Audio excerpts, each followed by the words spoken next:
This is February webinar CL, webinar 150. This is our 150th webinar. So that's wild. It started in 2020. Fundraising from older donors in 2026. New research on IRA giving and what it means for your strategy. So let's dive in here right now. Let's see. Uh, Doug Page says he thinks he's seen them all. Thanks, Doug. It's a lot of hours. Glad we got to spend the equivalent of a full week together. Before we get started, a couple things. Recording the slides will be shared after the session. This event is CFRE approved for 1.0 credits. There's a lot of echoes. What's going on there? Let's see.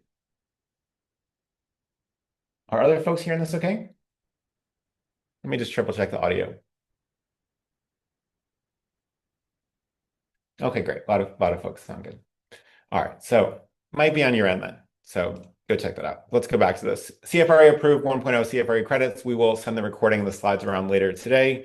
Someone's still going to ask. Please help me out there. If you have any questions in the chat or Q&A, we will get to them as many as possible at the end. Other things to know. We'll do some quick intros. We'll talk about why older donors are more important than ever. We'll show some never before seen research on IRA giving from FreeWill's 2026 QCD report, which will be coming out soon, not yet released.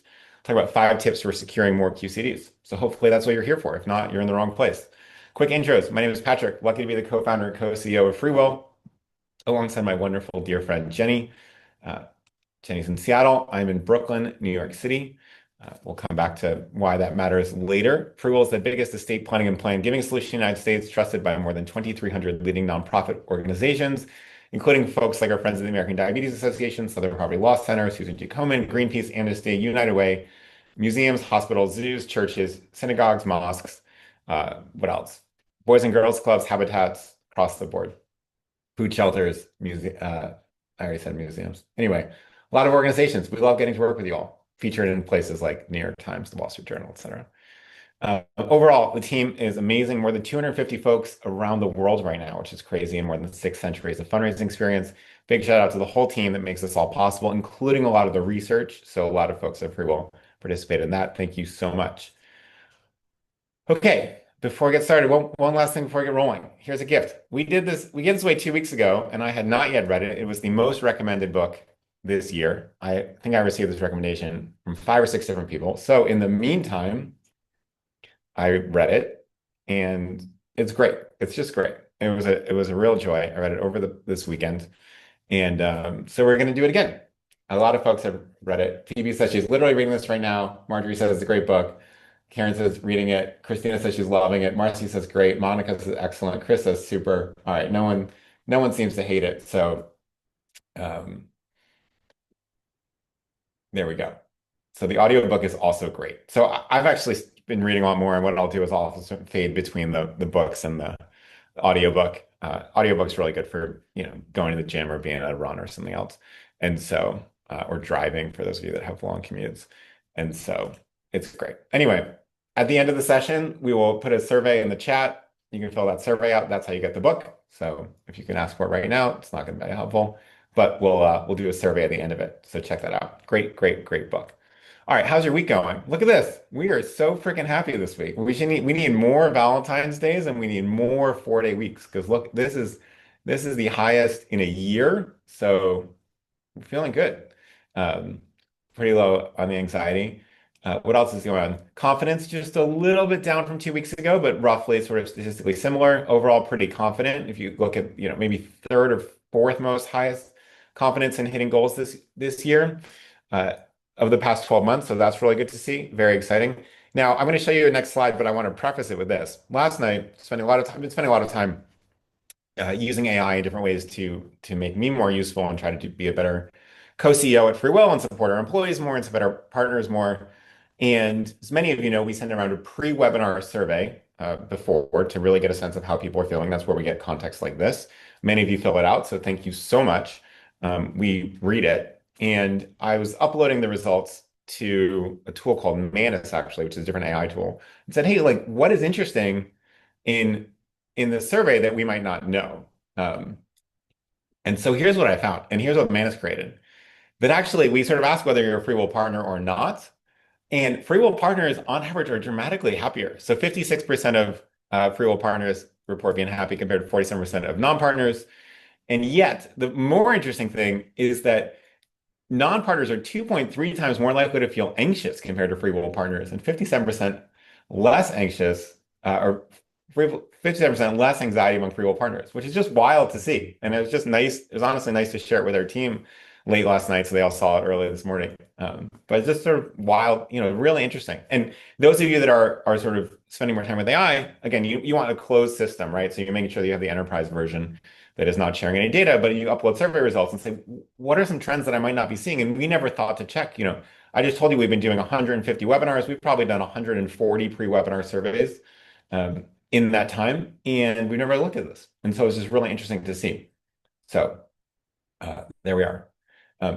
Manus, MANUS. It's sort of an agentic AI tool. It's pretty interesting. All right, so let's talk about why older donors matter more than ever in 2026.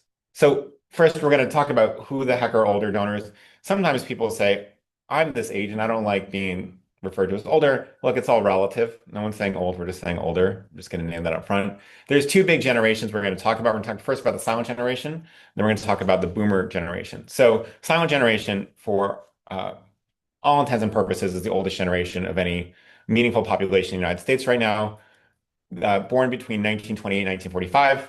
These folks are between 81 and 98 years old in 2026, right? So there are some folks from the greatest generation that are even older, but it's a very, very small number. Those folks would be at least 99 in 2026, so relatively few. As of 2025, they made up just 2% of the global population. This generation was smaller than the preceding generation, greatest, as I just said, and significantly smaller than the one to follow, which is really important. Notable members of the generation: Elvis, Martin Luther King, Jane Fonda, Joe Biden, right? We don't really think of Joe Biden as the same generation as Elvis or MLK, but it is. Um, Boomers, next up, born 46 and 64. So these folks are 62 to 80 years old in 2026. It is unlikely that we have any silent generation folks on the call, although feel free to shout out if you are. Um, and but it's more likely we have a bunch of baby boomers, so feel free to shout yourselves out as well. Notable baby boomers: Oprah, Steve, Dolly, Barack. The US population aged 65 grew by 13% between 20 and 24 in just 4 years, which is pretty wild. In 26, the youngest boomers officially reached retirement age. And the youngest, right? So youngest. And this year, we are still living in what we call peak 65, which refers to the record number of Americans hitting that milestone and hitting retirement. So there is a massive wave of retirements. It's really important. A massive wave of people turning 80, a massive wave of people turning 70 and a half, which we'll talk about why that matters so much in a moment. Now, how does this happen? Well, look, what's happening is it turns out that a lot of folks got born, and you've seen this graph before if you've been at any one of our previous 150, but it's so important that we're showing it again. In 1945, World War II ends. You had a lot of heterosexual couples that were apart. They get back together. Babies start being born 9 months later. That's how it works. And starting in 1946, you have this massive increase in birth rates that goes all the way to 64. Now, this notes the energy crisis is responsible in part for the reduction in birth rates. But what else is happening? Well, it turns out before the boomers, the Great Depression happened, and World War II is, again, partners were separated, which meant fewer kids. So fewer kids were having fewer kids of their own 20, 30, 40 years later, right? And then the Great Recession, et cetera. When you look at this in terms of how many births are by generation, only 47 million folks in the silent generation were born, but 76 in the boomer generation. So that's why it's so much larger. And then Gen X is small. Why? Because they had fewer people to give birth to Gen X, right? So Gen X, you're extra special, but there's not that many of you at 55. And then millennials, often called the baby boom echo, right? Now the largest population, and because there was not just American births, but also lots of immigration. And so Gen Z, not pictured here, will be smaller than millennials because Gen X was smaller. And so that's how that works. But first, we want to go through a quick framework before we talk about older donors. This is one of my favorite things, favorite points to make about older donors. We need to think about groups of donors less by age and more by generation or birth year. So consider the difference between playing bridge and having knee problems. Now, I don't know if many of you play bridge, but when I was growing up, I would go to Cumberland, Rhode Island, where my mom's parents lived, and we'd hang out with them. And they would play bridge all the time. My grandparents played bridge a lot. And I assumed that when I would become an older person, I would learn to play bridge and I would be playing bridge with my 70-year-old friends. And yet, that was not exactly the way to think about it because it wasn't the case that old people played bridge. My grandmother, bless her soul, Jackie Picard, was born on the day the stock market crashed in 1929. Very interesting time to be alive. And in particular, she was playing bridge when she was 18 and 28 and 38 and 58 and 78.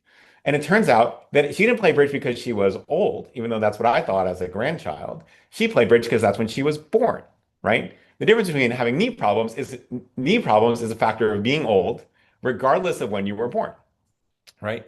And there is a little thought experiment here, which um, you can imagine if you believe this to be true, and basically that older folks do the things they did by birth year, you will walk into a nursing home in 25 years, which will largely be populated by millennials in that moment, and you will see people playing FIFA or Madden or Grand Theft Auto because that is what people in this population did as entertainment. And if you know 40-year-olds that play video games, and generally Gen X is in this category as well, you can assume that that's not going to magically cut off when they turn 62, right? Kara, I think I'm saying that right, says wants to play The Sims as a nursing home resident, and I think that will be true. I mean, it's just really interesting. Debbie, I love Trivial Pursuit, so great shout out there. So some fast facts about older Americans. Silents and boomers are much more religious compared to younger generations. Fewer than 1 in 5 baby boomers are religiously unaffiliated. Fewer than 1 in 11 silents are unaffiliated, compared to 29% of millennials and 34% of Gen Z who say the same about themselves, right? So big differences there. This actually really shifts giving, right? So one of the things is that if you are a silent generation member and you have been, most folks that are religiously affiliated and at least going to church or synagogue or mosque or what have you, right? You get in the practice of giving pretty regularly, and that becomes less true as folks that were not raised religiously. And so even that sort of often extends to secular causes as well. So there's just some different behavior. What else is happening? They're less educated on average, right? 25% of boomers and only 10% of silent generation has a bachelor's degree compared to 35% of Gen X, more than 40% of millennials, and Gen Z, first generation to have more than half of the generation get a bachelor's degree. Other facts, they are married with more kids. 67% of boomers and 83% of silents were married when they were ages 25 to 37, right? So getting married younger. This figure dropped to 57% for Gen X and 46% for millennials, right? So only 46% of millennials were married when they were 26 to 30, 25 to 37, excuse me. 58% of boomers were mothers between the ages of 20 and 35 compared to 48% for millennials. So you see a big drop off there. Some of that is cultural changes. Some of that is entering the workforce. Some of that is later to marry. Some of that is the widespread availability of birth control. All of these things play a big role here. Um, all right, so that's sort of some differences. But before we get into older donors, I just want to, some of you are in the silent generation, so you've lived all this, but for everyone else, we're just going to like step into their shoes a little bit, right? So let's pretend you're an 80-year-old American right now, and just, feel free to close your eyes. You don't have to. You were born in 1946. World War II has just ended. You are 0. At the age of 6, you are getting tutorials in what we call duck and cover, which are drills around a nuclear war. It basically means if you see some signs, you get under your desk and you hope that that desk saves you from nuclear fallout, right? You're 6 years old when this is happening.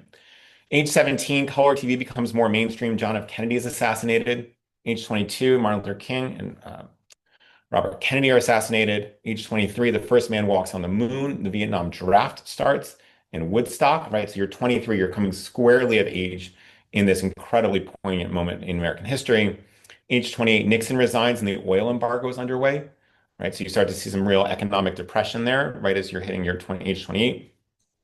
You're 38 years old. This is important. You're 38 years old when the first Mac computer comes out. Why do we stress this? It doesn't because we often make the mistake of thinking of older people as less tech savvy. And oftentimes that is us experiencing our grandparents, for instance, who may have actually just grown up entirely and had their entire work life without computers. This is no longer true of this generation, right? So the first Mac computer comes out in 84. In age 47, right, you are squarely in the middle of your working years. In 1993, AOL gains popularity, the internet goes mainstream. Some of you see this image and you immediately hear the sound in your head, right? I certainly do. Age 55, 9/11 happens. Cell phones are ubiquitous here. Age 61, the first Black president in your entire lifetime is elected. The first iPhone is released, right? Heralding another massive wave of tech change. Age 69, the Supreme Court rules in favor of gay marriage. Age 74, the COVID pandemic creates historic societal shifts. Age 75, 21, the first female vice president is elected. Uh, Age 77, or rather inaugurated, she was elected in 2020. Age 77, a breakout year for artificial intelligence that reshapes technology forever. So you existed before color TV, and you are now watching a computer talk to you in real time with basically the full knowledge of the entire human race. I mean, it is wild to have an experience there. So we just want to take you on that journey to get you a little bit situated because most of you are not what we would classify older donors. And so we want to make sure you can imagine it where that was. So let's talk about older donors in 2026. There are three massive trends we want to talk about. New tax changes mean fewer seniors will itemize. So in all the conversation about tax changes, this is the number one thing that is undiscussed. So under what's called the One Big Beautiful Bill, that's the official name, two new limits apply to standard charitable deductions. There's a 0.5% AGI floor, adjusted gross income. How much do I sort of say on my overall income? Donors can only deduct charitable gifts that exceed 0.5% of their adjusted gross income. There's also a 35% deduction cap for top earners, used to be 37%. So if you in the 37% bracket, you just get to deduct a little bit less, not a huge deal. It also introduced a temporary senior deduction through 2028, 6,000 for singles, 12,000 married, right? Which will further reduce the number of retirees who itemize, meaning more will be on the hunt for tax savings. This is really, really important, right? So some of you recall during the 2024 election, Trump made this big push to say no tax on Social Security. And this was their way of trying to make good on that promise, right? The additional temporary senior deduction. Now, that's the first trend, right? So we have new restrictions on itemization from seniors. The second is what we call the wallet paradox. So older donors may have a lot more wealth than younger folks, but they actually feel less cash rich than ever. So even though boomers hold the majority of wealth in the US, many of them are feeling increased financial pressure in retirement. Inflation has raised day-to-day living costs, along with things like healthcare and insurance and housing and caregiving costs that older donors spend a lot of money on. At the same time, day-to-day living costs, groceries, etc. So all these factors means that cash is worth less to you. There's a little bit more pressure on cash, but also donors are wealthier than ever, right? So they're also the wealthiest generation while even feeling a little bit squeezed from the cash perspective. So 40 to 50% of all wealth in the US is held by people over 70, according to Haber Analytics. Over half of that wealth is tied up in cash, bonds, stocks, or mutual funds held either in retirement accounts or other financial holdings. And part of this is they reach their prime earning years in some of the best economic growth years in history. So you can basically make money two ways, right? You can earn it, or you can grow it in investments, and they earned it in a great economic time, and then they put that money in investments, and that money kept growing and growing and growing, right? So you can look at the share of all assets owned by people over 70. So this doesn't include all boomers. 70, right? 40% of all corporate equities and mutual funds.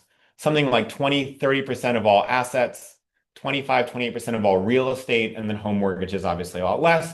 Why is that? Because they've paid off most of these mortgages, right? So the housing wealth is much higher as a percentage than the housing ownership, because if you're a millennial, it's very unlikely that you've paid off your mortgage. If you are a senior, it's much more likely that you have. Bonus trend. 2026, say it with me, is the year of the QCD, right? This is so, so important to understand. If you need to clip one portion of this whole webinar and share with your friends and coworkers, it's this part. 2026 is the year of the QCD. Around 4 million people turn 70 annually. This is 11,000 people every single day. Many of your supporters will be newly eligible to give through their IRA. They will be unfamiliar with giving this way, and they will need simple education on how they work. At the same time, this is the really important part. It's not just that more and more people are turning 70 every day. It is that new tax changes make this even more important. QCDs are an end around of all of these new tax rules, which makes them maximally efficient for older donors who would like to give money to you, which is great. So 2026 is the moment to introduce QCDs to your eligible donors. Another point that is underappreciated. There is so much gosh darn money in IRAs right now. So if you look at Q3 2025, there was more than $19 billion, right? That is not correct. This number should say trillion. So anyway, there's $19 trillion sitting in IRAs. So $19 trillion, a lot of this is mutual funds and other investments. And it's an enormous level of growth in IRAs because of the level of money being put into this, but also just the overall investment growth across the board. So we asked you on a scale of 1 to 5, how confident are you in your understanding of QCDs, and what do we get? A lot of folks hovering around 3, which is totally fine, right? So that's pretty exciting. But 7% not confident at all. Only 17% are 5. We want to shift all of you up the line here a little bit. We want to turn the 4s into 5s, the 3s into 4.5 or 5, and the 1s into 3s at minimum. This is really, really important because QCDs are going to be so gosh darn important in 2026. Now, you might be thinking, what? So first, what is a QCD? Sometimes these are referred to as an IRA charitable rollover or an IRA gift. These can be made by donors over 70 and a half. US law is weird, but 70 and a half is the threshold. This is a donation that comes directly from the IRA to a 501c3 charity. It does not pass go. It does not go to the donor first. It does not go through a donor advised fund. It goes directly to the charity. The IRA is a retirement account. Most of you have 401ks. Those will evolve into IRAs when you retire, right? So almost all of you will be QCD eligible at some point. Traditional IRAs are funded with pre-tax money. What does that mean? It's like your 401k. It goes in, there's no income tax taken out of that, right? So it's a very special retirement incentive. The government wants people to save for retirement so they don't end up destitute in their old age. Beginning at 73, remember, it went in with no income taxes. The government says, wait a minute, you've never paid income taxes on that, and now you're just squirreling that money away and never paying us our fair share. So at 73, the IRS and the government says you have to start taking money out of your IRA. And there's a percentage every year that goes up based on your age. And you might say, I don't need the money. And the government says, we don't care, you have to take it out. What's called a required minimum distribution, an RMD. You'll hear people talk about their RMDs or satisfying their RMDs. If you don't take it, you got to still, if the government says, too bad, you still have to take it and you owe us a penalty now. So that's really bad. What else happens? Every time someone takes it out, you have to pay income taxes on it. This will always come from pre-tax dollars, right? They are not added to a donor's taxable income as RMDs are, right? So if you give a QCD, it's not added to a donor's taxable income. QCDs count towards the RMD for people over 73, and you can give up to $111,000 in this QCD. They reduce an overall IRA balance. They reduce future RMDs. They can also do things like reduce Social Security or Medicare thresholds. And so it's really important. Oh, and by the way, if you pass away with an IRA, your heirs have to pay income taxes on that money, even if you are well below the estate tax threshold. So this is an unbelievably valuable type of giving. It has so many benefits, and seniors are flocking to this type of gift. And many nonprofits like you all are really increasing your marketing and your knowledge of these as well. So very, very important. So 5 takeaways from our QCD report. So we have done, for the first time in a couple of years, a deep dive on QCDs and pulled a lot of data because it's such an important year. So about the report, this is the first report we've done since 2022. It draws on survey data from 230 nonprofits and QCD activity across 2,300 FreeWill partners. It explores how IRA's giving is shifting in a changing tax and aging landscape. And we're going to release it next week. We're just sifting through the final data. We're doing the final designs. We're doing the copy editing. We're making sure we don't have any typos in there. So stay tuned. Next week, it's coming. But you're going to get the key takeaways right now. So we hope this is really useful. First, there is a massive opportunity gap, and the organizations that are doing this well are doing so much better than those of you that aren't. So stop messing it up. Get into that first group. 33% of organizations report that more than half of their donor base is age 70.5. Yet among many of those, 64% say that only 0 to 10% of eligible donors made a QCD in 2025. Just 3% report that more than half of their eligible donors gave via QCD, but shout out to those 3%. It's very impressive. At the same time, older donors are still engaged in charitable giving. 45% of organizations received an annual gift from 70.5 from their 70 and a half plus donors in 2025. So let's take a look at this, right? So these graphs have a lot on them, so we're going to walk through it a little bit slowly. On your left, on the y-axis, for those of you math nerds, what percentage of your donor base is 70 and a half and older? On the x-axis, at the bottom, what percentage of your age-eligible donors made a QCD? So those of you that have very few donors over 70, 0 to 10%, basically said very few are making it. There's not a lot of focus going there. Then we get to the group that's 11 to 25. And most of those folks are still in the sort of 0 to 10%. But then you get to this bigger group, 26 to 50 and more than 50%. And you see a lot more growth in terms of who's giving QCDs. This makes sense because there's a bigger donor base. This is a good time to mentally check. What percentage of donors do you have that are over 70 and a half or over 70 at least? And then mentally mapping, are we putting a relatively meaningful amount of energy into QCDs based on that number? Takeaway 2, QCDs will grow in popularity and size. So what we've seen unbelievable growth in QCDs over the last few years. Now, again, part of this is that just increasing awareness. Part of it is how many people are 70, right? So it grew 56% in 2024 over 2023. That's massive growth. And again, 47% in 2025. So well over twice as large as 25 as compared to 23. Since 2019, the number of gifts increased significantly across all categories. So gifts under $1,000 grew by approximately 840%. That's crazy, right? Gifts in the 1 to 5K grew by almost 1,000%. And gifts over 10K grew by almost 1,300%. So you just see this explosion of gifts happening. And a lot of that, again, is more organizations marketing it and donors just falling in love with this type of gift. According to the survey, 75% of nonprofits believe that donors will seek more tax-efficient giving options like QCDs as a result of tax law in 2026. So you might be in this category. Maybe that's why you're here today. And the data suggests this trend is already underway. In 25, the average QCD gift was $3,900, and 63% of organizations report that the average size of QCD gifts has increased since 2024. So we're getting bigger gifts, not just more of them, but more is also awesome.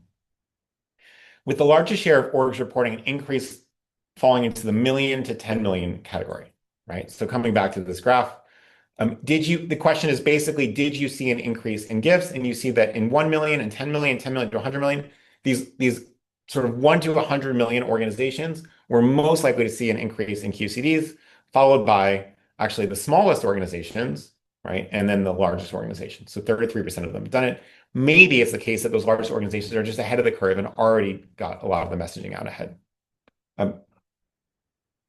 But we have some challenges here, right? Donors and fundraisers alike struggle with QCDs. Awareness and education are the biggest challenges. And then the most significant obstacles cited by fundraising professionals are, hey, I don't know who's over 70. This is a huge problem, especially if you're not a college, right? Or a hospital that might have better age data. Donors aren't aware of QCDs. This is a close second. So this is a really big deal, and it's one entirely under our control. Limited marketing bandwidth, 34%. 43% of fundraisers have a less than moderate confidence in their donors' understanding of QCDs, which makes a lot of sense because they're new to donors in the same way they're new to you, right? So really important. How confident are we that our donors know how to make a QCD if they want to make one? Lots of ones, some twos, threes is the biggest, 4 basically equals the ones, and then there's just very little 5s here, right? So people generally don't feel like their donors know enough, but good news, it's in our control. Right. When we think about, how our donors are, right? Like for folks, if you're not confident at all, you're not getting a lot of QCD gifts, right? And you can start to see that the folks who are extremely confident are getting more than $100,000 in giving. So there's this massive shift here in terms of if you can build your own confidence, you actually drive a ton more charitable giving through QCDs. And so that's what we're working on right now. Most QCDs are happening at end of year, but there's a really important caveat, right? Nearly 7 in 10 organizations that report that QCDs peak at the end of year.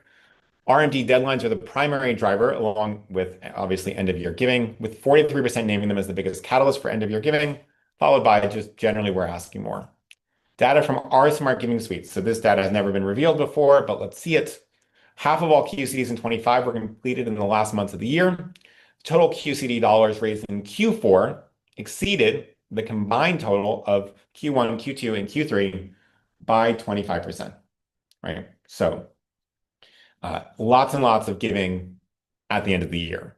But, right, so you see this big, big jump overall. right? 3x jump from Q1, and you see actually Q3 relatively slow. Interesting stuff there, right? But so does that mean? Does it mean that I should just talk about QCDs at the end of the year? No, no. I understand why you would think that, but it's not quite true. There's a clear difference between organizations that talk about QCDs and those that don't, especially earlier in the year. 60% of organizations say they actively promote IRA giving. Those that promote consistently are far more likely to raise money. Not a big surprise. You don't get what you don't ask for. 56% of organizations that promoted QCDs 4 more times raised $100,000 from them in 2025. None of the organizations that did not promote reached that level, right? So it's winners and losers here, and you get to decide what category you're in. Marketing QCDs doesn't guarantee 6 figures, but ignoring them basically makes it virtually certain. You can see here, right? How much did you, right? The tan, the little camel colored graph is those that actively solicited and those that, excuse me, yes, actively solicited. And the blue is that it does not. And so what you see here is, look, 10K, 74% of them did. 17% now did solicit and didn't get there. But then you start to see that big drift, right? And so you see huge gaps across the board. And it basically ends up that if you actively market these gifts, you'll get significantly more of them. In terms of frequency of promotion, you can see here, getting 3 or 4 promotions over the years of QCDs makes it much, much more likely you'll get to $100,000 or more, and much less likely you'll get less than $10,000. So huge shifts there across the board. Let's talk about some actual strategies as we seek to promote these and we do this. First, we need to embrace QCDs as a year-long strategy. We're starting our QCD outreach early. QCD gifts coming at end of year are likely a result of education earlier in the year. This is really important to understand. You should be promoting QCDs multiple times throughout the year for several reasons. One, we have new donors becoming eligible. Two, once a donor satisfies their RMD, the incentive shifts. And so even if they think, I'll give it end of year, you have to make sure you get to them before they satisfy that RMD, especially if they're over 73. And of course, donor education takes time, right? Especially in a current attention environment. And that we're changing the way 70-year-olds give. So we have to get some extra messages there. Strategy 2, wish your donors a happy QCD anniversary. So many people take QCDs at the same time every year. Track the date of a donor's previous QCD and reach out 4 to 6 weeks before the anniversary of that gift. That is when they're in the financial planning mode, most likely.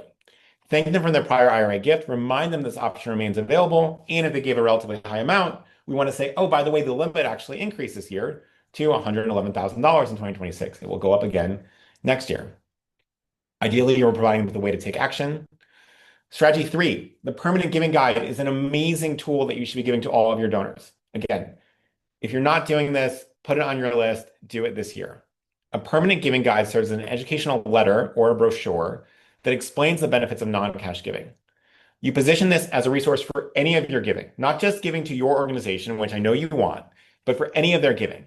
This makes it more likely they'll hold on to it as a reference. You want to make sure we're asking people to hold on to it, right? So we're explicitly saying, please do not discard this letter and use it for your future reference in it, right? So put that in the big letters, right? Then, because we now have recent tax changes, there's a great opportunity to do it. Donors are hungry for education. And you might want to include a simple line such as, with new tax rules in place, tax efficient giving strategies, et cetera, may add other benefits.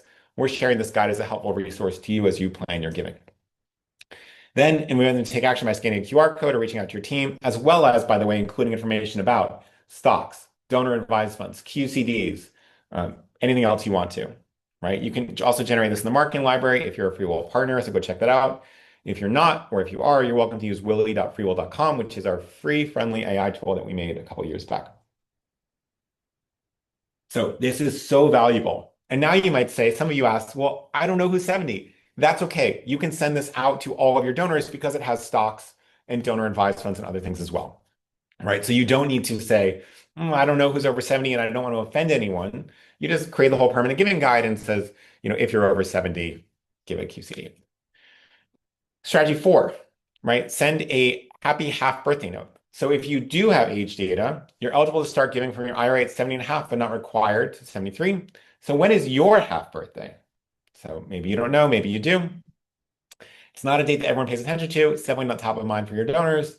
but you can make an excuse to celebrate and educate them on the new option for expanding their impact. If you have a donor database, a pretty quick Excel will be able to calculate everybody's half birthday. You say something like happy 70 and a half birthday. This special milestone brings it with you a new opportunity to make an even greater difference. You can now give directly your IRA in a way that supports mission, and steadily I would give some additional information there as well. Half birthdays are sort of fun, so give that a shot. Strategy 5, start in tax season. So it is now February 17th. We are less than 2 months from tax season. It is a great chance to get your act together ASAP and start to talk about this as well. Tax season is a time when donors are thinking about income, thinking about deductions, thinking about retirement accounts, thinking about tax smart giving. And so you acknowledge that many donors are reviewing last year's giving with their advisors and remind donors that age 70 and a half can satisfy their RMD and help them save on taxes. Emphasize that a QCD reduces taxable income even for those who do not itemize. It's really important. If you are super wealthy and you're in 37% tax bracket, it's great because you're going to get that full 37% savings, not the 35%, full 37%. And you don't have to worry about the AGI floor, right? So really great if you are a non-itemizer, or excuse me, if you're an itemizer. Let's say you're a much more moderate income person, moderate wealth person. You might not even be getting any tax benefit because you're not itemizing. QCDs are great again because they give you full tax savings whether or not you itemize. This is a can't miss strategy. You want to include simple next steps for donors, a link on your website, a QR code, direct contact for questions. Tax season is also an ideal time to broaden the conversation beyond QCDs and talk about things like stock giving in particular, as well as donor advised funds. Stock gifts are the largest gifts you're going to get, right? Besides planned gifts, important caveat there, but stock gifts are great. And donors, right? These folks who were purchasing stock in the late 70s, early 80s, and on through the 90s and 2000s, 2010s, they have incredibly appreciated assets. So they can save so much money on taxes by giving stock, and those gifts are going to be really big. So please, please, please, if you're trying to raise a bunch of money this year, do that. We published our 2026 tax season guide for nonprofits, and we'll send that out to you after the webinar, as long as you fill out the survey and let us know that you want it. So make sure that happens. Another bonus strategy. Again, we sort of talk about winners and losers in giving.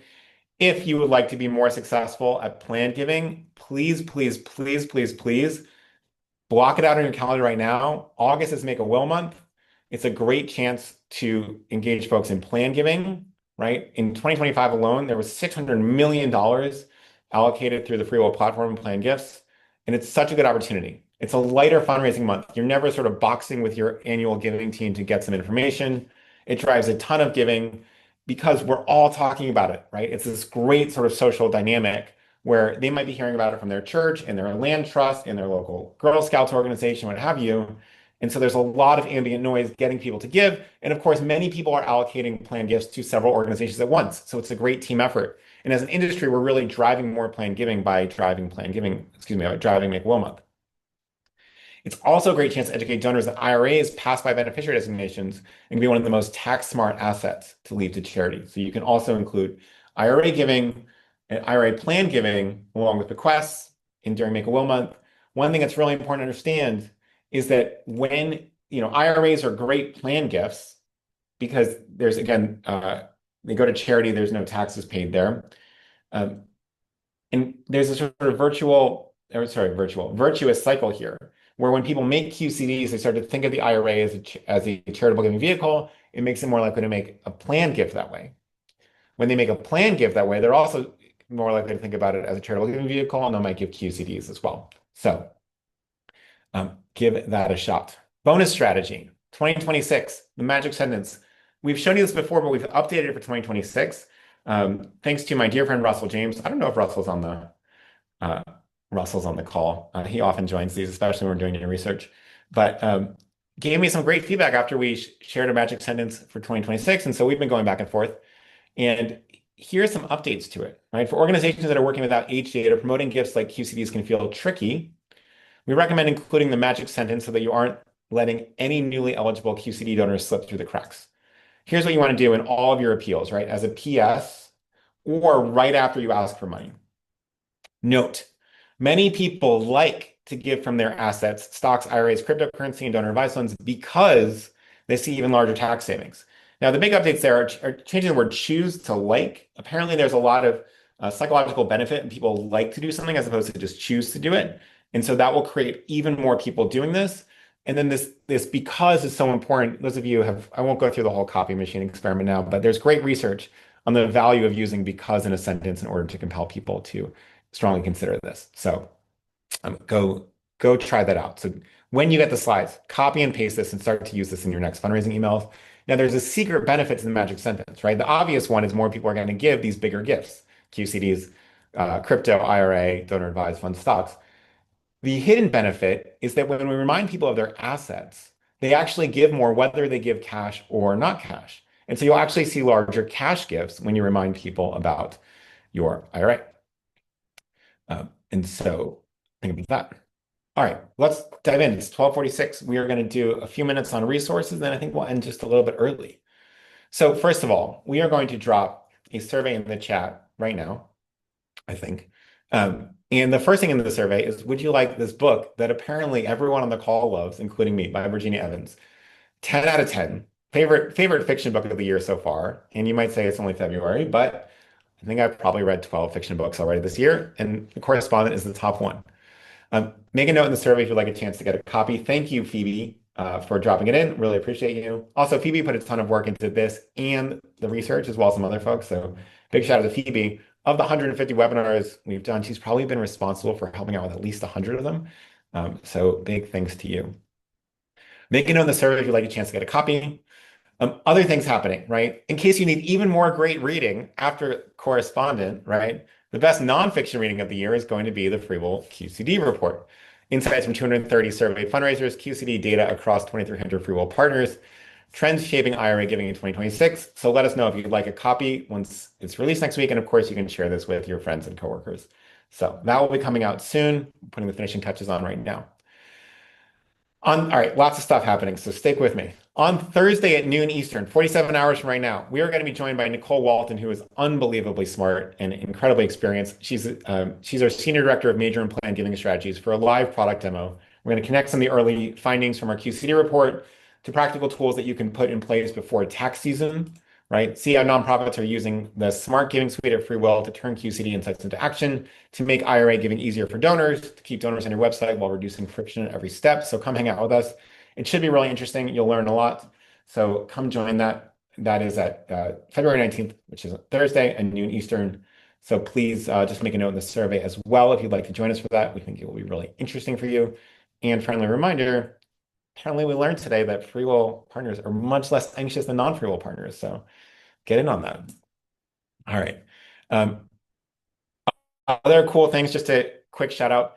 We have been working super hard on this fascinating tool called Grant Assistant. Grant Assistant is partially an AI tool. It helps you find grants and helps you write them so that you can actually just generate a lot more revenue. Now, there's a huge AI component to this, but there's also like 15 people working full time on adding new grants, like 800 every week in new opportunities as well. It just hit 30,000. So there's a lot of grant funding out there. You know, a lot of you are thinking about how do you sort of generate more revenue this year. So if you want a personalized demo on Grant Assistant, just make a note in the survey there as well. But we just hit 30,000 opportunities. And so a big shout out to the team around the world working on that, which is pretty cool. Kayla Hooper says we have Grant Assistant. It's super cool. So thank you for that. Check that out. So that's in the survey as well. Okay, last thing, just keeping track with all of our updates here. On March 11th, which is less than a month away, we are doing our first in a very long time, if ever. We're holding a happy hour for grant professionals. And we're co-hosting with the Grant Professional Association in New York City. So we'd love you to come. We didn't put a question in the survey because most of you don't live in New York City, but I think we're going to drop a link to RSVP in the chat. So if you want to come hang out in the great city of New York, come do that. And so we'll be doing that at Wednesday, 5:30 on March 11th. And maybe we'll do these in other cities as well. So if you're in New York, come make it great, which will then encourage us to do it elsewhere. And it's just nice to, I think, get to know each other and spend some time with other grant professionals because, you know, grant writing is really hard work. So you can, by the way, you can come if you're a grant professional or if you're a general development professional, either way. In says we'd love to do it in DC. So we'll think about this. I think there's a bunch of places where we are often enough that we could do one of these. We'd love to do it.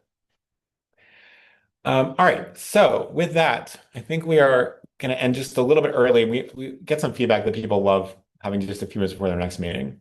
And you can hear my winter in New York voice starting to go. So last steps. If you haven't already, please fill out the survey. You can sign up for Thursday's event and other things as well.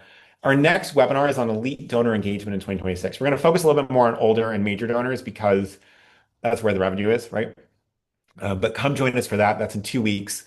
And if you have any creative ideas to share, if you need anything at all, just shoot me a note at patrick@freewill.com or connect with me on LinkedIn. Um, but overall, I mean, I just want to say a huge thank you for joining today. Um, we are um, we're just so grateful that you come to spend an hour with us, and it means a lot. We know there's a lot going on in your work and in your career. And so really pushing yourself forward, pushing your whole organization forward means so much. We spent a lot of time going through the survey results and signups and everything else and just learning a lot more about your organizations. And it's so meaningful, the stuff you do. So have a wonderful rest of your week. Hopefully see some of you at this event in New York. See a lot of you on Thursday. And yeah, happy year of the horse. Hope it's a great one for you. Talk to you all soon.